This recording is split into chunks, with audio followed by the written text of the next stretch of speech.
마태복음 13장 우리 두 구절만 같이 읽을까요? 31절 그리고 32절입니다.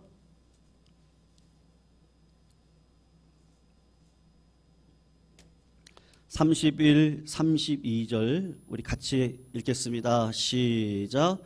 또 비유를 들어 이르시되 천국은 마치 사람이 자기 밭에 갖다 심은 겨자씨 한 알 같으니 이는 모든 씨보다 작은 것이로되 자란 후에는 풀보다 커서 나무가 되매 공중의 새들이 와서 그 가지에 깃들이니라. 아멘. 인도네시아 바틱 항공사 마펠라 기장이라는 분이 계십니다. 이분이 6321편 비행기를 배정을 받습니다. 늘 그랬듯이 크리스찬 기장으로서 마펠라는 조용히 하나님께 출발 준비를 하며 기도 시간을 갖습니다. 그런데 그날은 유독이 하나님이 평상시에 하지 않으셨던 말씀에 소리가 들리기 시작합니다. 세미한 음성이고 조그만 감동을 받습니다. 이렇게 음성이 들리는 거예요. 오늘은 이륙을 조금만 서둘러라. 1분이라도 좋으니 빨리 서둘러라. 그런 소리였습니다. 기장이 이 세미한 음성을 듣고 아무리 서둘러도 관제탑에서 허락을 해주지 않으면 이륙이 불가능한 것인데 그 시간 팔로공항 관제탑을 지키는 사람은 21살의 청년이었던 아궁이라는 사람입니다. 아궁이 아직 이륙 시간이 몇 분이 남아 있는데 이륙을 서두르는 비행기를 발견을 하고 돕기로 마음을 먹습니다. 예정 시간보다 3분 전인데 아궁이 이렇게 마이크로 이야기를 하는 거죠. 바틱 항공 6321편 33활주로로 이륙을 허락합니다. 그래서 안전하게 이륙을 하고 승객 140명이 무사히 목적지에 도착을 하게 됩니다. 도착을 하자마자 어마어마한 뉴스를 듣게 됩니다. 자신이 조종하던 여객기가 이륙한 후 정확하게 2분 30초가 지나서 실제로 이륙하기로 예정된 시간보다는 30초 차이가 있는데 2분 30초가 딱 지나고 나서 정확히 규모 7.5의 지진과 쓰나미가 일어나게 되었습니다. 공항 땅이 갈라지고 도시 전체 건물이 무너져 버렸습니다. 특별히 쓰나미로 인해서 2,000명 이상이 사망을 하고 5,000명 이상이 실종이 되어진 어마어마한 재난이 일어난 거죠.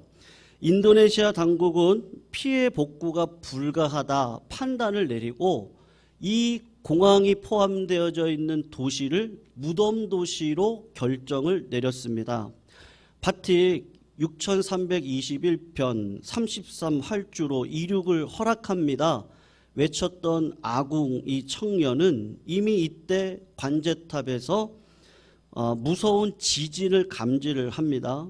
관제탑 동료들은 당황하며 밖으로 모두 대피를 했는데 아궁은 관제탑이 무너지는 순간 6321편 이륙을 지시하고 건물 4층에서 뛰어내렸는데 장기가 다 파손이 되어져 병원 이송 중에 숨을 거두게 됩니다.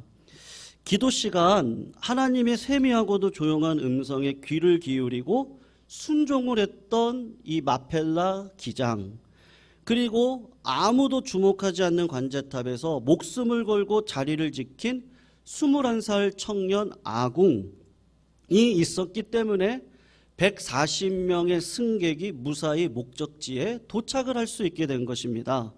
전 세계 언론들이 이 기사를 다루면서 제목을 뭐라고 정했는지 아세요?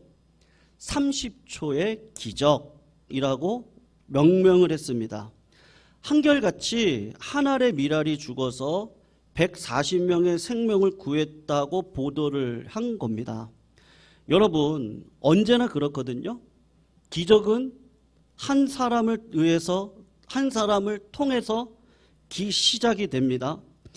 이 시간 조그만 겨자씨에 담긴 하나님 나라의 비밀의 은혜를 우리 성도님들하고 나누기를 소원합니다.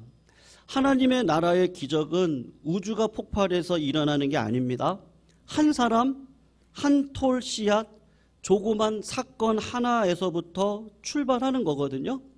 오늘 마태복음 13장을 보시면 천국장이라고 하는데 오늘 2절에 두 구절의 짤막한 내용이 마태복음, 마가복음, 누가복음, 공관복음에 모두 기록이 되어질 만큼 예수님의 비유 가운데 중요하게 취급된 짧은 비유입니다.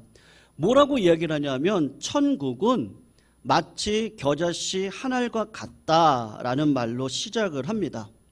천국이 겨자씨 한 알 같다라고 했을 때 겨자씨 한 알에 천국의 비밀이 있고 천국의 신비가 담겨져 있다는 말입니다.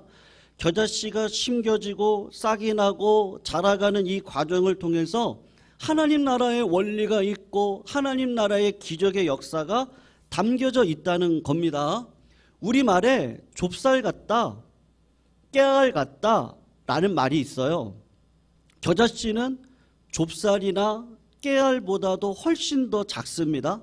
손바닥에 올려놓고 보면요, 이 겨자씨가 눈에 보일까 말까 안 보입니다. 그래서 이 겨자씨라는 것은 가장 작은 것을 표현하는 관용어라고 할 수 있습니다. 그런데 더 놀라운 것은 뭔지 아세요? 이 겨자씨는 나무라기보다는 풀입니다. 1년을 살고 죽는 1년생 식물이 뭐냐면 겨자씨거든요. 그래서 오늘 본문을 보면 풀보다 커진다고 그렇게 이야기를 했습니다. 옛날 번역을 보면 나물보다 커진다고 이야기를 했고 공동 번역을 보면 푸성기보다 커진다 그렇게 말을 했습니다. 이 조그만 씨앗이 풀이 되고 커서 나무가 된다는 것, 이게 하나님 나라의 신비라는 거예요. 그래서 오늘 본문이 말하는 겨자씨 한 알에 담긴 하나님 나라가 도대체 뭘까? 여러분, 오래전에 개구장이 아이들이 예배당 앞을 지나가고 있었습니다. 한 선생님이 아이들에게 이렇게 이야기를 하는 거죠. 교회 앞을 애들이 지나가니까 얘들아, 오늘은 일요일인데 주님의 날이라고 그래. 주일인데 교회 가서 예배 드리지 않을래? 그렇게 이야기를 했는데 그 중에 한 아이가 그냥 좋아요 하고 따라 나선 아이가 있었습니다. 그런데 나머지 아이들은 오히려 나쁜 말을 하고 나는 교회가 싫어요 도망을 갔습니다. 세월이 많이 흘렀습니다. 도망간 아이 가운데 한 아이가 죄수의 몸으로 사형 선고를 받고 감옥에 있습니다. 그런데 갑자기 감옥에서 특식이 나오는 거예요. 왜 그런가 했더니 오늘이 대통령 취임하는 날이랍니다. 그래서 TV를 틀어서 보았더니만 자기 어릴 적 친구, 미국의 제22대 대통령이었던 클리블랜드 대통령이었습니다. 바로 개구장이 아이들이 예배당 앞을 지나갈 때 좋아요 하고 선생님을 따라 나갔던 바로 그 아이가 클리블랜드였어요. 그리고 싫어요, 나는 교회 안 가요 도망쳤던 이 아이는 자라서 사형수가 되었던 것입니다. 언제나 있을 수 있는 일입니다. 큰 일이 아닐 수 있습니다. 그러나 이것이 겨자씨 같은 이 씨앗이 심겨져서 한 사람은 대통령으로 한 사람은 사형수로 바뀌어지는 놀라운 일들이 역사 속에서 얼마든지 일어나고 있습니다. 여러분, 우리가 받은 복음의 씨앗이 얼마나 대단한지 아십니까? 나를 만난 사람이 나를 통해 예수를 믿어요. 내 곁에 머물렀던 미신, 잡신이 떠나가고 성령의 바람이 그 가정 가운데 불어오기 시작을 합니다. 이 가정 가운데 날마다 우환이 넘쳐요. 불행이 넘쳐요. 근심이 넘치고 원망과 두려움이 이 가정을 사로잡습니다. 그런데 예수 믿고 나니까 그 가정이 믿음의 가문으로 바뀌더라는 겁니다. 미개인이었던 부족들이, 미개인과 같은 나라들이 예수를 믿고 난 다음에는 선진국과 같은 나라들로 바뀌는 역사가 일어나는 거예요. 믿으시기를 주의 이름으로 축원합니다. 그러나 처음에 내가 은혜 받았다고 내 모든 주변에 있는 사람들이 감동하고 예수께로 돌아오던가요? 내가 나라를 위해서 기도하고요, 내 친구 가족을 위해서 기도한다고 그들이 내 기도에 변화되는 모습이 있던가요? 이제 2023년 이제 한 15일 정도 남았습니다. 15일도 채 안 남았죠? 뒤를 돌아보세요. 이미 내 주변에 구원의 숲이 이루고 있습니다. 은혜의 강물이 흐르고 있습니다. 성령의 바람이 불고 있는 것을 보게 되더라. 이게 천국입니다. 여러분, 1년생 식물이 나무가 된다? 이건 기적이에요. 어떻게 풀이 나무가 돼요? 그러나 겨자씨가 풀이 되고 나무가 되어진다는 이야기를 하는 거예요. 나뭇가지마다 꽃이 피더니 그 자리에 올망졸망 200개, 300개 꽃봉오리, 꼬투리가 맺히기 시작을 합니다. 꼬투리 안에 오밀조밀 겨자씨가 맺혀져 있고 들어가 있는데 한 해 끝자락에 털털털 털어보니까 그 꽃봉오리 안에, 꼬투리 안에요, 겨자씨가 몇 개냐면 5,000개예요. 10,000개예요. 20,000개가 있는 거예요. 그걸 털털털 털면요, 겨자씨가 그냥 온 사방을 향해서 흘러갑니다. 어린아이가 바쳤던 오병이어 도시락 하나 주님의 손에 붙들렸더니 어떤 일이 벌어지죠? 5,000명이 먹고도 12광주리가 남는 역사가 있더라. 사실은 5,000명이에요. 10,000명, 20,000명, 30,000명의 사람들이 먹고도 12광주리가 남았습니다. 여러분, 내가 예수님의 손에 붙들리면, 내가 당하고 있는 조그만 사건 하나가 주님의 손에 올려지면 얼마나 어마어마한 사건이 일어나냐? 이게 천국의 비밀이다. 그 이야기를 하는 거예요. 그런데 예수님을 한번 보시라고요. 예수님이 이 땅에 황제의 몸으로 오시지 않았습니다. 로마 제국의 사령관으로 오시지 않았습니다. 하나님의 아들이 시골 처녀의 몸 자궁 안으로 들어가 아기 씨앗만큼 낮고 작은 모습으로 이 땅에 오셨어요. 1달, 2달, 10달이 지나서 말구유에 태어났습니다. 여러분, 2000년 전 한 시골 마을에 어린아이가 어떻게 태어나요? 응애, 응애. 그리고 태어났습니다. 누가 주목하겠어요? 누가 관심 갖겠어요?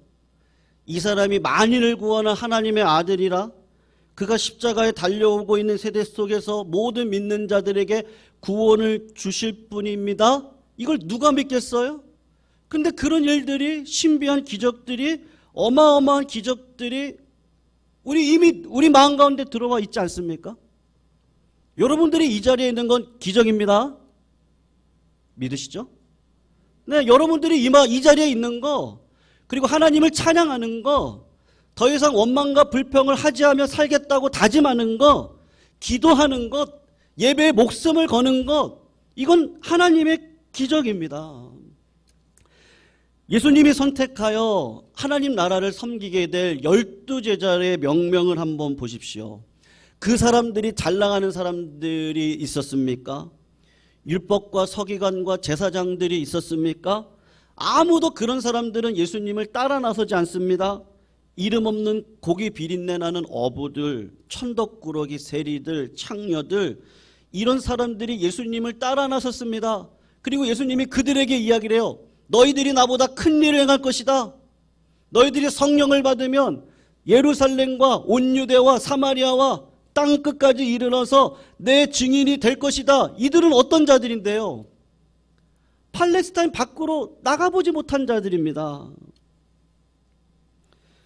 예수님께서 십자가에 달려 돌아가실 때 도망갔던 자들입니다.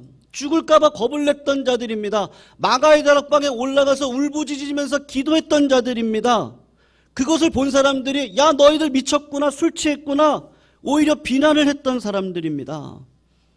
그런 사람들을 통해서 세상이 바뀐다고요? 여러분, 지금 우리가 살고 있는 이 시대는 복음의 위기의 시대입니다. 누가 보더라도요, 비진리가 기승을 부리는 시대입니다.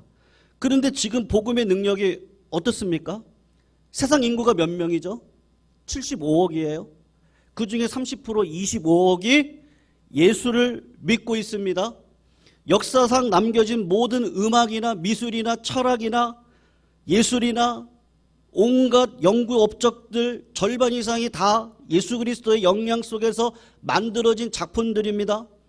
세계사 속에서 보시면 AD와 BC를 가르는 기준은 예수 그리스도입니다. 예수 그리스도가 겨자씨처럼 이 땅에 오셔서 심겨졌을 때 역사가 바뀌어지는 신비가 사실은 우리들이고, 또 역사 속에서 일어나고 있는 모든 일들인 것이죠.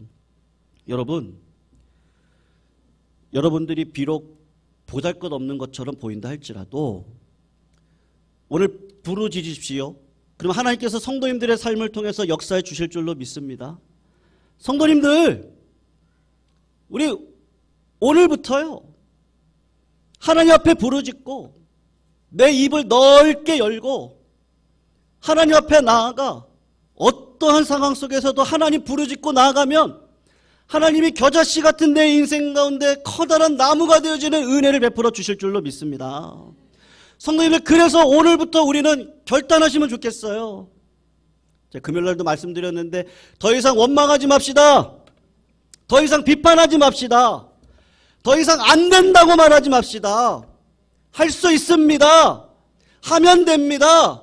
한번 해봅시다. 왜 아멘이 점점 작아져요? 할 수 있습니다.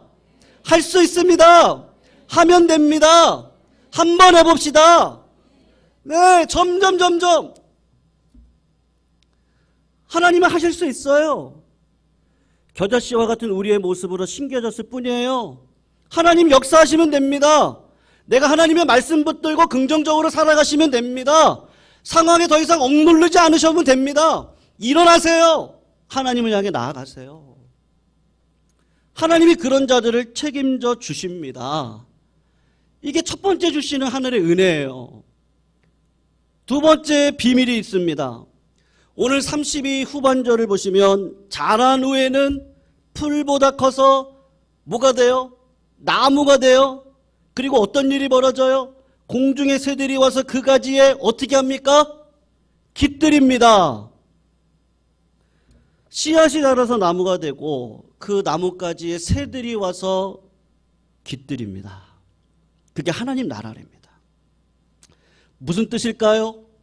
하나님 나라의 포용성을 말하는 것입니다. 천국은 원수도 품습니다. 배신자도 품습니다.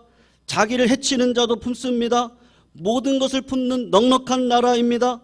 나뭇가지에 새들이 깃들이고 놀이터가 되고 쉼터가 되고 이 조그만 가지에 참새가 앉다가 떠나기도 하고 비둘기가 그 그늘 아래 들어가서 모이를 쪼다가 걸어가기도 하고 애를 낳기도 하고 날아가는 철새가 그 나뭇가지에 가서 둥지를 틀고 자식을 낳고 복을 누리다가 세상을 향해서 나아가는 곳이 이 나뭇가지예요. 여러분, 이 새는 어떤 새일까요? 어떤 분이 재미있는 상상을 했어요. 13장 앞부분을 보면요, 씨 뿌리는 비유가 나옵니다.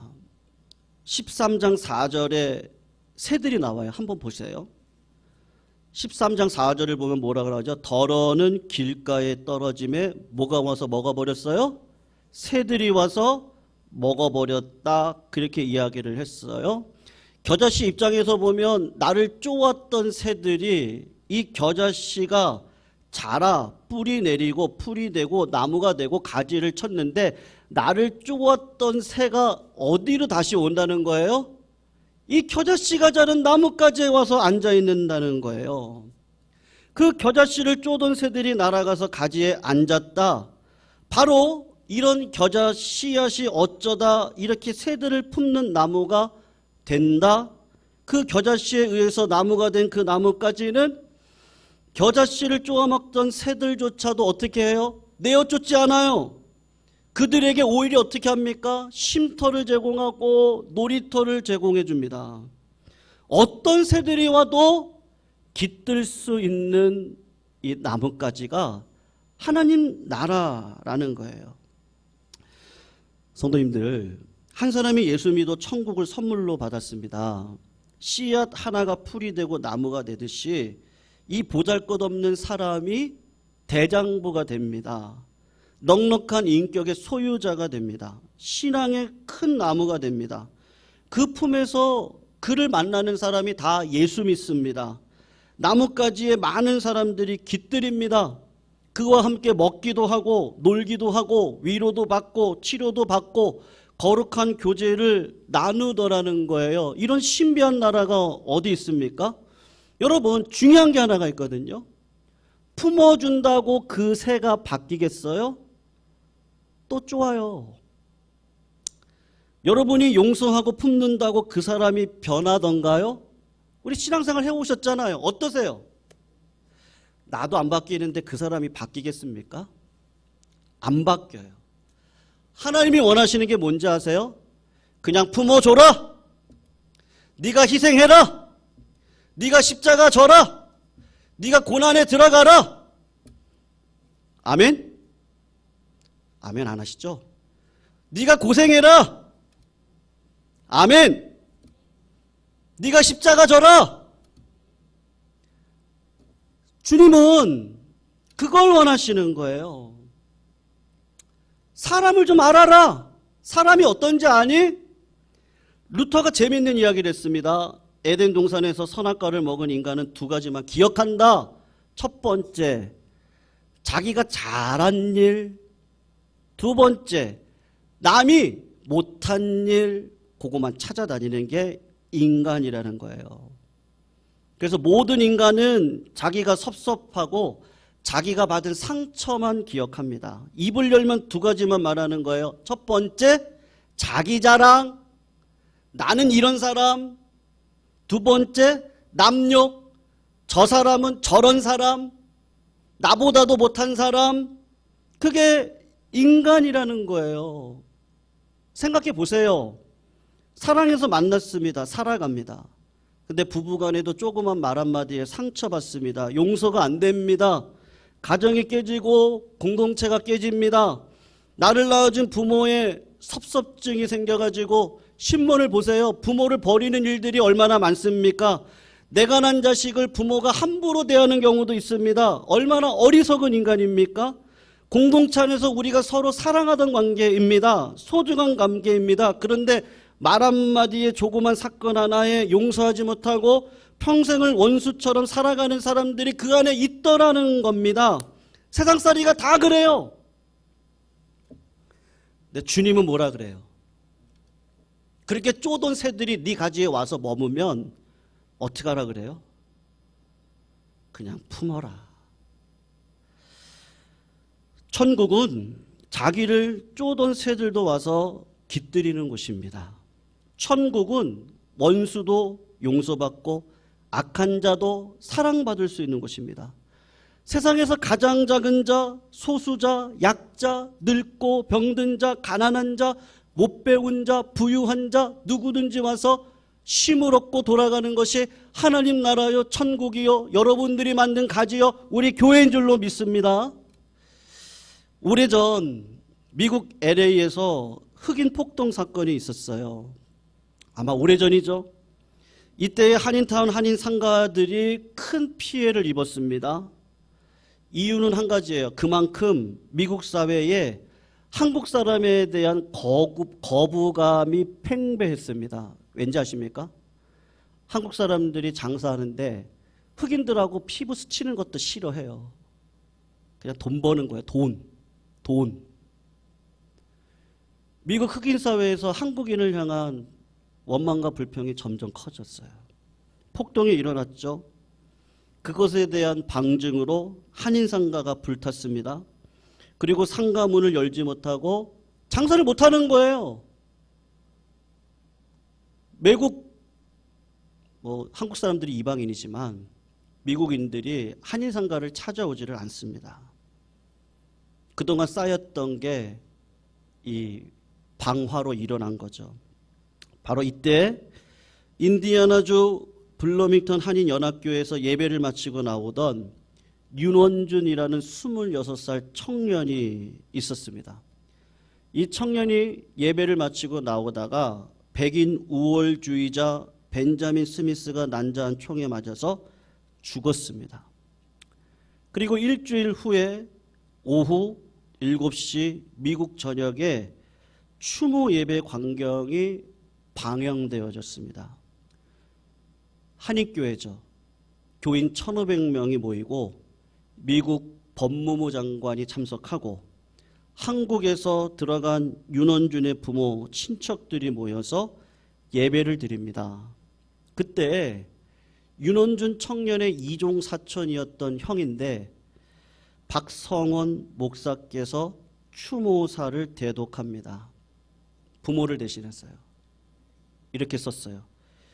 윤원준 제 동생은 우리 가문의 꿈이었습니다.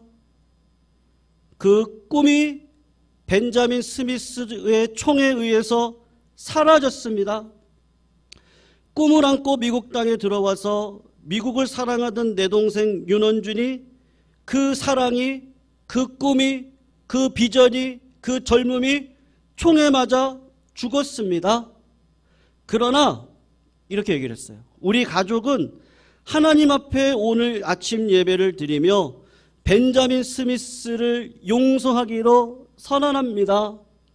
그리고 우리의 꿈을 깨트리고 아우에게 피를 흘리게 만들고 꿈을 빼앗아간 이 미국 땅을 용서합니다. 사랑하기로 결단합니다. 그리고 이렇게 선포했어요. 미국 시민 여러분들, 사랑하는 동생을 잃고 자식을 잃었지만 우리는 여전히 여러분을 사랑합니다. 그래서 마지막에 뭐라고 얘기했냐면 예수님이 그렇게 하라고 저희 가족에게 말씀해 주셨습니다. 여러분들, 미국인들이 다 그 방송을 보고 있었거든요.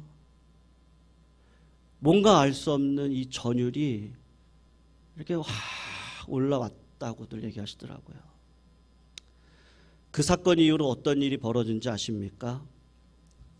참 신기하죠. 그 다음 날부터 한인상가를 떠났던 미국인들이 다시 한인상가를 찾기 시작을 했습니다.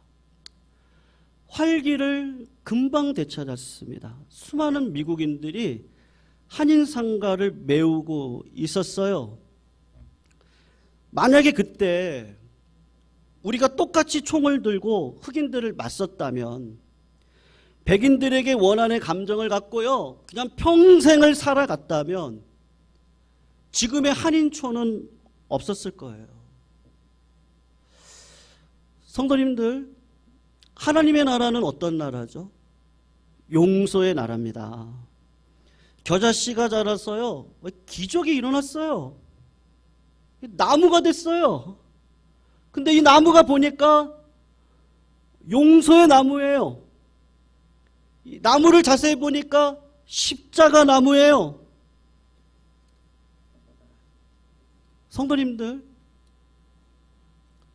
하나님께서 마지막에 여러분들에게 물으실 거예요. 생각해 보세요. 뭐를 물으시겠어요? 너 돈 얼만큼 있니? 너 아파트 몇 채니? 너 자동차 있냐? 야, 네 자식 뭐하고 살아가냐? 너 건강했니? 이건 한 줌의 재뿐이에요. 하나님이 뭐를 물으시겠어요? 너의 복음의 나무에 누가 깃들으면서 자랐니? 너의 가슴 속에 누가 용서를 받고 쉼을 얻었냐? 누가 너와 함께 구원의 숲을 이루면서 이 땅을 살아갔냐? 너 열매 있니? 어떤 열매요? 사랑의 열매요. 예. 하나님이 물으실 겁니다. 하나님을 믿는 모든 사람들은 용서의 나무입니다. 나를 쫓던 새들도 내 품에 깃들이고 쉬게 하는 나무입니다. 하나님이 나를 그런 자리에 불러주신 줄로 믿습니다. 성도님들, 사랑은 오래 참고, 사랑은 온유하며, 사랑은 교만하지 않고, 사랑은 나연아, 그 사랑이 어디까지 왔어요? 내가 여기까지 와 있네요. 근데 못 품을 사람이 어디 있어요? 그 썩어져갈 한 줌의 죄로 살아가는 우리를 볼 때 하나님이 얼마나 가슴 아파하시겠습니까? 사랑하는 성도님들, 믿음, 소망, 사랑, 그 중에 제일은 사랑입니다. 사랑이 없으면요, 아무리 꽹과리를 울리고 사랑의 말을 하고 기적과 같은 역사를 일으키고 믿음의 길을 걸어가고 지식이 부여하고 어마어마한 일을 이룬다 할지라도 뭐라고 얘기하죠? 아무것도 아니네요. 아무것도 아닙니다. 성도님들의 마음 가운데 사랑으로 부유하시기를 주님의 이름으로 축원합니다. 네. 사랑하는 자는 약점이 보이면 품습니다. 사랑하는 자는 교회가 이렇구나. 내가 이런 자리로 들어가야 되겠구나.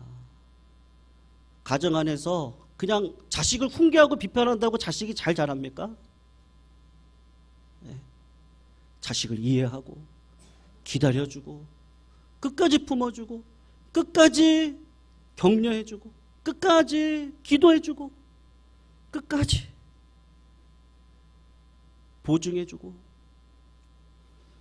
주님이 뭐를 물으시겠어요? 네. 이 사랑의 그릇이요. 네. 나는 종재기 같은 놈이에요. 저는요 겨자씨 같은 놈이더라고요. 근데 기적이 일어났네요. 십자가의 사랑이 들어오니까요. 원수까지도 품고 걸어갈 수 있는 이 자리. 이거 기적인데 누가 한 거예요? 십자가의 사랑이 한 겁니다. 사랑하는 성도님들, 하나님께서 요구하신 하나님 나라가 뭐겠습니까? 그 나라는 사랑의 나라인 줄로 믿습니다. 성도님들의 말 한마디, 성도님들의 얼굴 그 눈빛 한마디, 웃음 그 한 언저락, 성도님들의 태도 하나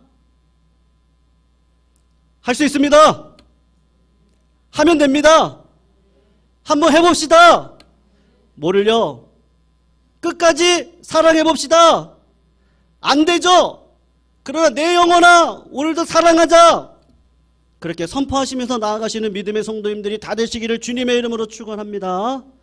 그럴 때 하나님께서 저희들의 삶에 하나님 나라를 이뤄갈 수 있는 은혜를 주실 줄로 믿습니다. 이는 모든 씨보다 작은 것이로되 자란 후에는 풀보다 커서 나무가 되며 공중의 새들이 와서 그 가지에 깃드니라.